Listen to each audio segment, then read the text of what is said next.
নমস্কার। আমি তন্ময় পুরকাইস্ত, অ্যাডভোকেট। আজকে ফেসবুকে একটা বিষয় নিয়ে আসলাম এই কারণে যে আজকে সকালে যুবসংঘ বা অন্যান্য পত্রিকায় একটা নিউজ দেখলাম সকল্ড বরাক ব্রিজ ডিমান্ড কমিটি নিয়ে।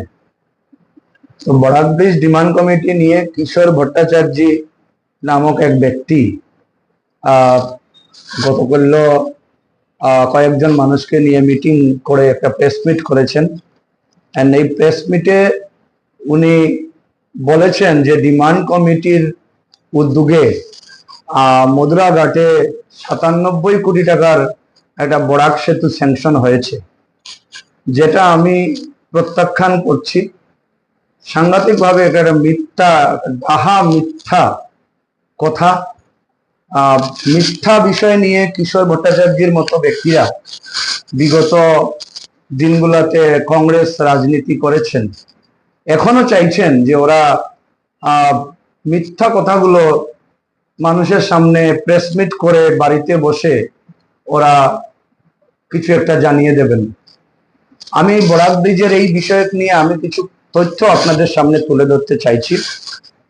যে প্রথম জিনিস হচ্ছে যে বরাক ব্রিজ ডিমান্ড কমিটি 2013 ইংরাজিতে আমাদের সর্বাঙ্গীন মানব কল্যাণ সংঘ নামক এক সংস্থার উদ্যোগে আমরা এন্টায়ার দুধপাতিল, ছোট দুধপাতিল, হাতিছড়া, মাসুঘাট এবং মালুগ্রাম অঞ্চলের লোকেদের নিয়ে আমরা একটা ডিমান্ড কমিটি তৈরি করেছিলাম। ওইখানে মালুগ্রামের কিছু লোক, দুধপাতিলের আমাদের বিশিষ্ট কিছু লোককে নিয়ে আমরা এই ডিমান্ড কমিটি তৈরি করেছিলাম। কারণ ছোট দুধপাতিল বা দুধপাতিল অঞ্চলের সাথে বরাক সেতুর সংযোগ না থাকায় এই অঞ্চলটা শহরের পাশে থাকা সত্ত্বেও অনেক পিছিয়ে ছিল।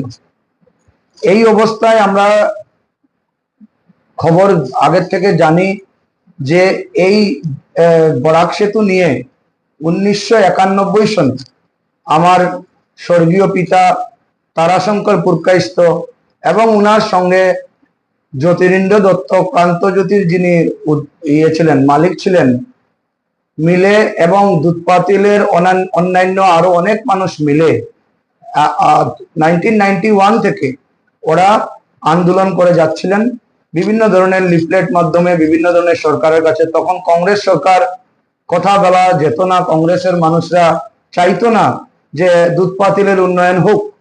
সেই হিসাবে এই ব্রিজটা আর হয়ে ওঠেনি।